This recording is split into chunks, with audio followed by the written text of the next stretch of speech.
है गाइस, कैसे हो आप सब। एक बार फिर स्वागत है triple R unaware civil engineer YouTube channel पर। देखिए दोस्तों, आज मैं लेकर आया हूँ आपके लिए beam checking at site part 2। इसका पार्ट एक जो पार्ट है, इससे पहले वाले वीडियो में मैं डाल चुका हूँ। ये मतलब एक साइट इंजीनियर जब स्लैब हो या मतलब ये प्लिंथ बीम हो, मतलब कोई सी भी बीम हो, जब बीम चेक करने के लिए जाना है तो उसको क्या क्या चीज़ें हैं बीम में जो उसे दिखाई देती हैं, वो उसे जो चेक करनी है, उसके मैं 5-6 पॉइंट हैं जो आगे पार्ट नंबर 1 में डिस्कस कर चुका हूँ। आज मैं लेकर आऊँ स्पेशल आपके लिए पार्ट नंबर 2।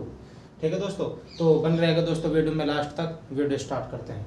देखिए question number 1, bottom and top bar position in the beam. क्या कहता है? बॉटम और top bar position in the beam, मतलब बीम है उसके अंदर जो अपना टॉप और बॉटम बार है वो पोजीशन में है या नहीं है। ऐसा तो नहीं है कि टेढ़ा मेढ़ा आपने ऐसे ही बांध दिया है। देखिए क्या होता है, जैसे मैंने ये सेक्शन कटा हुआ है, ठीक है, तो ये चारों तरफ इसके रिंग है। आप यहाँ समझ लीजिए ऐसे, ये एक सेटिंग मैंने लगा दी, ठीक है, ये अपना बीम हो गया। इसमें जैसे हमारा यहाँ जो सरिया है, कहीं ऐसा तो नहीं कि ये आपका सरिया यहाँ है, समझ गए, मतलब इस कॉर्नर से अलग है, या यहाँ जो सरिया हमारा होना चाहिए था कॉर्नर में वो यहाँ है, ठीक है। थोड़ा जो बीच वाला जो हमारा बिल्कुल सेंटर में होना चाहिए था वो सेंटर में ना होकर के थोड़ा इधर है। तो मेरा मतलब यही है कि टॉप और बॉटम बार अपनी पोजीशन में है बीम के अंदर या नहीं है। ठीक है, हो गया क्लियर। देखिए ये मैंने जो दिखाया हुआ है ये समझ लिया आप टॉप बार, ठीक है दोस्तों। ये सेंटरिंग हो गया आपकी, ये हो गया आपका बॉटम, ठीक है। तो मेन मोटिव इसका यही था कि टॉप और bottom position in the beam वो पोजीशन में है या नहीं है, ठीक है। नेक्स्ट देखिएगा question number 2, extra bar top plus bottom according to drawing. देखिए जो अपना एक्स्ट्रा बार होता है टॉप और बॉटम का अकॉर्डिंग टू ड्राइंग के हिसाब से है या नहीं है, ठीक है। ये क्या है, ये जो आपको यहाँ 3 सरिये नज़र आएंगे, देखिए ये वाले जो पीस हैं ये वाले बॉटम का है, ठीक है, और एक ये वाला है ये टॉप का है, इधर जो आपको दिखाई देगा जिसमें एल लगा हुआ है, ये क्या है, ये एक्स्ट्रा बार है। इसको हम क्या बोल देते हैं, डेवलपमेंट लेंथ ही बोल देते हैं, टॉप बार को इसको, जो ये वाला है, ठीक है। बॉटम में एक्स्ट्रा है आपके, ये कहाँ नज़र आएंगे आपको, ये देखिए सेक्शन देख लीजिए आप, ये बॉटम के 3 हो गए सरिया, मान के चलिए। मैं दोबारा से आपको एक बार बना के दिखा देता हूँ, आपको अच्छे से समझ में आ जाएगा। देखिए ये एक बीम हो गया, समझिए आप, ये इसकी आउटर की सेटरिंग हो गई, ये रिंग हो गया अपना, ठीक है। इसके बॉटम में यहाँ पे 3 बार हैं, ये बॉटम में आपके ये 3 बार हो गए बॉटम के। इसमें जो ये दिखाया हुआ है ये है एक्स्ट्रा बार, तो बॉटम में एक लेयर दी होती है, लेयर, इसी के ऊपर जस्ट होगा एक बार, ऐसे ऐसे होगा। 3 दिए होंगे तो 3 होंगे, 2 होंगे तो 2 होंगे। ये सेट जैसे सेंटर में होता है एक पीस में दे देते हैं, तो ये वाला है आपको सेक्शन में दिखेगा। ये सेक्शन में आप जब सामने से देखोगे, मतलब ये जो बीम है आप यहाँ से सेक्शन इसका काट दोगे, आप यहाँ खड़े होकर के देखोगे इधर की तरफ, तो आपको 3 तो टॉप के दिखाइए, टॉप के बॉटम के दिखाई देंगे, 1 2 3, फिर 3 सरिये आपको दिखाई देंगे एक्स्ट्रा के, जो मैंने एक्स्ट्रा डाल रखे हैं।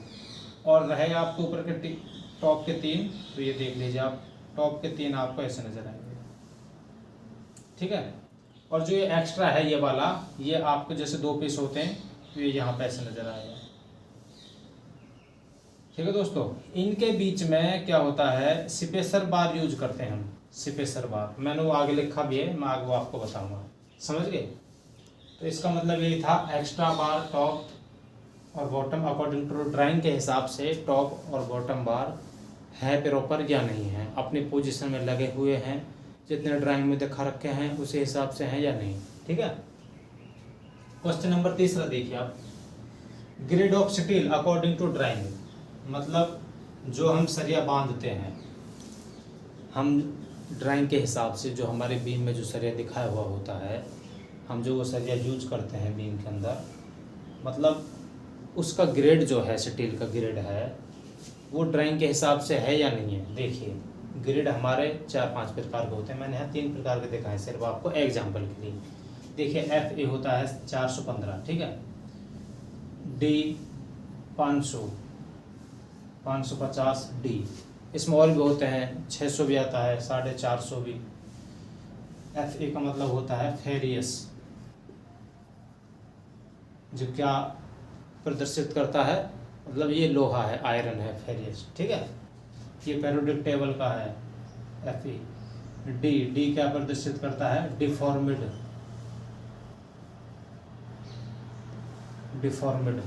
ठीक है। अब देखिए grade of steel according to drawing के हिसाब से है नहीं। जो आपने बीम में जो सरिया बांधा है, वो जो सरिया है, जैसे मान के चलो आपका दिखा रखा है FE 415 का, कहीं ऐसा तो नहीं आपने उसने 500 D बांध दिया हो, या 550 का D दिखा रखा हो आपने फिर ये बांध दिया हो, या 500 D दिखा रखा हो या 415 बांध दिया हो। मतलब ऐसा उलट पुलट नहीं होना चाहिए, जो ड्राइंग में दिखा रखा है प्रॉपर वही होना चाहिए। मान के चलिए ये अपना एक सरिया है, ये अपना एक सरिया है, इस पे ऐसे थ्रेड कटे हुए होते हैं, ठीक है। तो इस पे एक मतलब जगह में एक ऐसी जगह होती है, इसी के साथ में उस पे लिखा होता है FE 415, ठीक है। तो इसका मतलब यह है कि स्टील का जो ग्रेड है वो FE 415 है, ठीक है।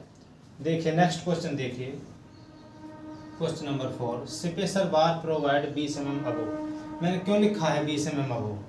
देखिए जब हम स्लैब में जब बीम वगैरह बांध देते हैं तो उनमें हमें क्या होता है, वायरिंग करनी होती है, बिजली के पाइप डालने होते हैं, ठीक है। अगर 20 mm से कम हम कोई भी स्पेसर बार यूज करेंगे, कई बार क्या है जैसे 16 का लगा देते हैं बहुत से, ठीक है, और कई बार 16 से मतलब 12 का तो मैक्सिमम नहीं चलता है खैर, लेकिन 16 का मोस्टली लगा देते हैं कई बार। तो आपको 20 mm का इसलिए लगाना है कि 20 mm का हमारा जो बिजली का पाइप होता है वो प्रॉपर बिजली का जो पाइप है वो पाइप के नीचे से भी पाइप के ऊपर से जो क्रॉस हो जाए, ठीक है। अब देखिए क्या है मोटिव, ये समझ लीजिए आपका टॉप का एक्स्ट्रा बार है, ये टॉप का एक्स्ट्रा बार हो गया, मैं इधर दिखा देता हूँ, ठीक है। और यहाँ आपने ऐसे का ये लगा दिया स्पेसर बार, ऐसे ये आपके स्पेसर बार हो गया, ऐसे समझ लीजिए। आप जब यहाँ से पाइप क्रॉस करोगे बिजली वाला, बिजली के जो पाइप होते हैं नीचे के बॉटम के स्लैब में क्रॉस करने के लिए, जंक्शन बॉक्स तक जाने के लिए, ठीक है।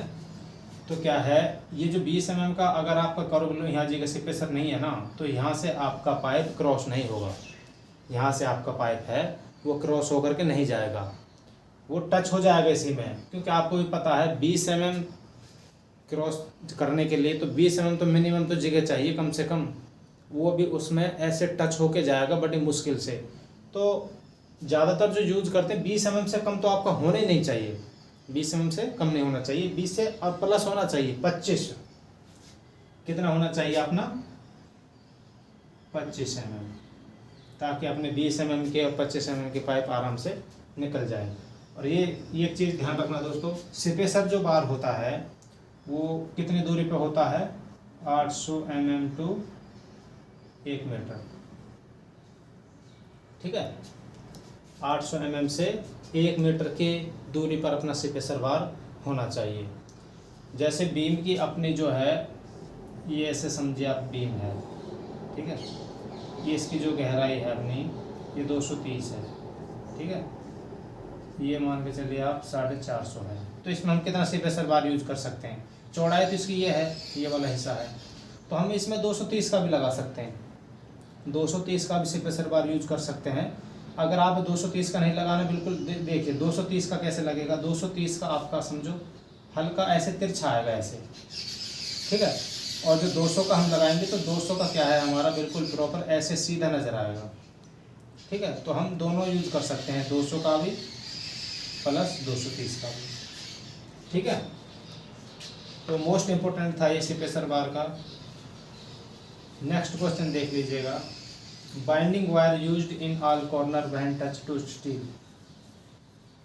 क्या कहता है, देखिए, binding wire used in all corner when touch to steel. मतलब ये है कि बाइंडिंग वायर जब हम यूज करते हैं, हमारे जहाँ पे दो सरिये टच हों, दो सरिये हमारे जहाँ पे टच हों, बीम है, कॉलम है, जिसको हमें बांधना है, ठीक है, तो वहाँ पे हमारा बाइंडिंग वायर बंधा हुआ होना चाहिए। ये आप बीम देख रहे हो, ये वाले, ये बीम है, ये बीम समझ लीजिए आप। ये जो मैंने कट कर जो निशान मार रखा है हल्का सा, ये मैंने दिखाया हुआ है कि आपने स्टील बांधा हुआ है, रिंग है ये आपकी, ये जो आपको रिंग नज़र आ रही है ऐसे, ये समझ लीजिए ये आपने बांधी हुई है। मतलब आपने, ये एक सरिया हो गया, ये एक दो सरिया हो गया, ठीक है। आप जो ये कॉर्नर है, ये वाला कॉर्नर, ये बंधा हुआ होना चाहिए। मतलब हम रिंग डालते हैं बीम के अंदर, तो रिंग जो हमारी है, कई बार क्या होता है, ऊपर से एक बार बांध दिया, फिर एक नीचे मार दिया, मतलब एक बार नीचे से बांध दिया, तो क्या है, फिर उसके एक दो कॉर्नर है ना छोड़ देते हैं, लेकिन वो छोड़ने नहीं है, ध्यान रखना इस चीज़ को। हमें प्रॉपर तरीके से, जहाँ पे हमारे जैसे रिंग के 4 कॉर्नर होते हैं, चारों कॉर्नर बांधने हैं, एक्स्ट्रा होता है बीच में, वो एक्स्ट्रा उसके साथ बांधना है। तो मतलब जितना हो सके हमें, जहाँ दो हमारे सरिये टच हों और हमें वो बांधने पड़े, तो वहाँ जगह हमें बाइंडिंग वायर ज़रूर यूज करना है 100%। ठीक है दोस्तों। नेक्स्ट देखिए question number 6, must required to L support for column ending in the beam. इसको हम क्या कहते हैं, डेवलपमेंट लेंथ। ये कौन सी लेंथ है, ये वाली है, जो मैंने आपको एक्स्ट्रा जो समझाया था ना, ये वाला, ये समझ लो आप, ऐसे समझ लीजिए, ये डेवलपमेंट लेंथ है।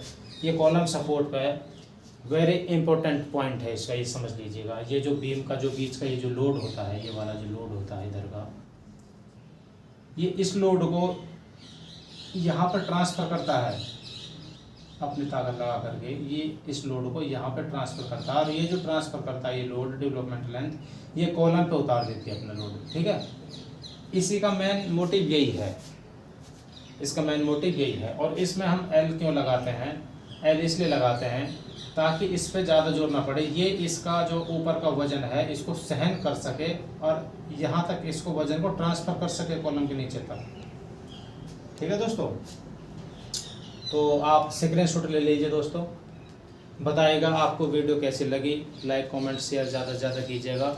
अगर आपको सिविल से रिलेटेड अच्छे वीडियो चाहिए जानकारी के लिए, तो RRR Ranveer civil engineer YouTube channel को आप सब्सक्राइब कर लीजिएगा, तब भी मैं कोई वीडियो डालूंगा आप उसको देख सकें, ठीक है। बेल आइकन नोटिफिकेशन को ऑन कर लीजिएगा ताकि कोई वीडियो आपसे मिस ना हो। देखिए इसका जो पार्ट है मैं पहले भी बता चुका हूँ, आपको ज़रूर देख लेना। और बेसिक जानकारी है जो सिविल इंजीनियर के लिए, वो मैं दबंग सीरीज़ के 7 पार्ट बना चुका हूँ, उसमें आप देखोगे तो बेसिक जानकारी बहुत है। ठीक है दोस्तों, तो मिलते हैं नेक्स्ट वीडियो में, तब तक के लिए जय हिंद जय भारत।